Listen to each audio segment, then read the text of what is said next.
Hi, I'm Gavin Glicksman. Joining me today on Sunboxing, Sugar Ray Leonard. Ray, welcome to London. How are you feeling? I'm feeling great, Gavin. How are you doing? I'm good, thank you. So you've been at a book signing so far today. How did that go?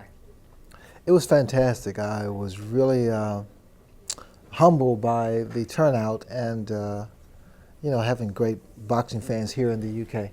Did you ever sort of regret not getting the chance to box in the UK? Yes, no question about that.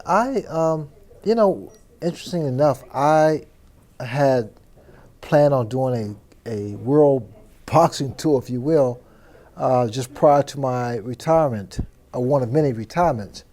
But that never happened, naturally. That never happened. But I had planned on doing a worldwide boxing tour around the world, fighting champions from all over, this globe.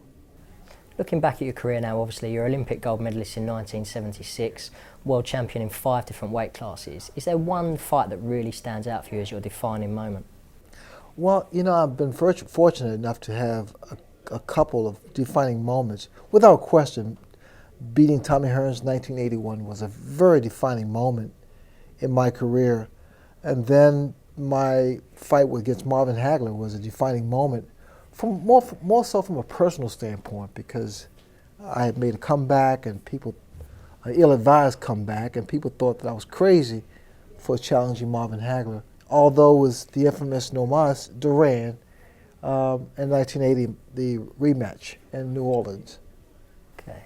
Obviously you said the comeback was maybe ill-advised. Do you regret ever coming back? I mean, what is it that drives you back into the ring? The comebacks against Hagler, naturally, I loved, but the first initial comeback against Kevin Howard back in 1984, I would say I wasn't really focused. I wasn't really committed, because it takes a commitment to really do what I do or did. And then with Hector Camacho and Terry Norris, my last two fights, those were also ill-advised, and I had to see for myself. If there was any regrets in my life or career, I would say the last two were not fights that I would have recommended. Is there one thing that you can put your finger on which makes it so difficult for boxers just to hang the gloves up and then walk away from the sport entirely? It just seems to keep you just hooked. Money. Without question. First and foremost, 99% of boxers who come back for financial reasons. Unfortunately, they are mismanaged with their finances, and they come back for that one last hurrah or payday. That definitely was not the case with me. I came back because I felt safer in the ring. I felt in more control in the ring. And that, too, was a mistake at some point. The great Muhammad Ali spoke very highly of you. How did that make you feel? Whenever Muhammad states my name, it humbles me because he's the greatest of all time, without question. And I idolized Muhammad Ali because he transformed, or transcended, I should say, the sport of boxing. He was boxing.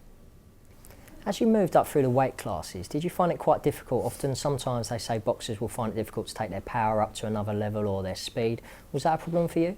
Well, the speed, I maintained my speed. The difference from my point of view was that those guys hit harder. Those guys were stronger. I fought Donnie Lalonde for the super middleweight and light heavyweight title, and he hurt me seriously. He hurt me big time. Even fighting Tommy Hearns the second time, I noticed a difference of power. So yeah, there's a significant difference as you move up in weight to challenge those big guys. Even though the guys may not be as talented as you, but the fact that they hit harder and it takes much more to put them down. When you made your final comeback, was there that fear in the back of your mind that obviously you were older, that you could get hurt? I never thought about the age factor. If anything, like I stated earlier, I didn't have a commitment, because that's what carries you through. Because if you're committed, that means you're focused. And if you're focused, that means it's just you and the other guy. It's mano a mano. But for me, I was concerned about getting hit because I had become civilized, meaning the fact that because I have all this, the camera, the limelight, the money, the fame, you can't be a fighter. Being a part of the other part of the world, you gotta have television, you gotta be focused, you gotta have machismo. Is there one thing which maybe you'd like to change if you could do anything at all? Gavin, I wouldn't change anything. Naturally, I want to change the losses, from Camacho, Terry Norris, and even Tommy Hearns. The second fight with Tommy Hearns, he should have gotten that decision. I would have loved to change that, but you know what? Those losses made me a better person, fighter, man. Even if the first Duran fight in 1980 that he beat me, you know what? It made me a better fighter. So no, I wouldn't change anything. Away from the ring, obviously, as you've well documented in your book, you did have a few issues. How sort of strong, from your own experiences from boxing, did that pull you through those times? Well, I went through a number of situations and issues, from drugs to alcohol, that like you stated, I point out in my book. But boxing itself really has saved me to a degree because of my discipline, because of my vision. I think that just being a fighter itself has really benefited me in a very positive way.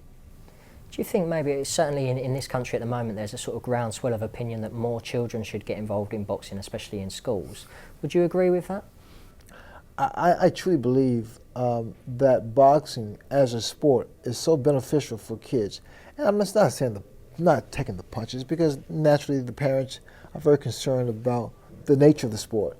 But I think from a character standpoint, from a self-esteem standpoint, from just a physical conditioning standpoint, and to prevent obesity, boxing gives that kid that. Boxing keeps those kids off the streets, teaches them sportsmanship. It's a wonderful, incredible sport if done properly.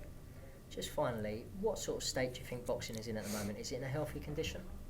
Boxing right now is not in a healthy position right now, because the amateur program has deteriorated significantly.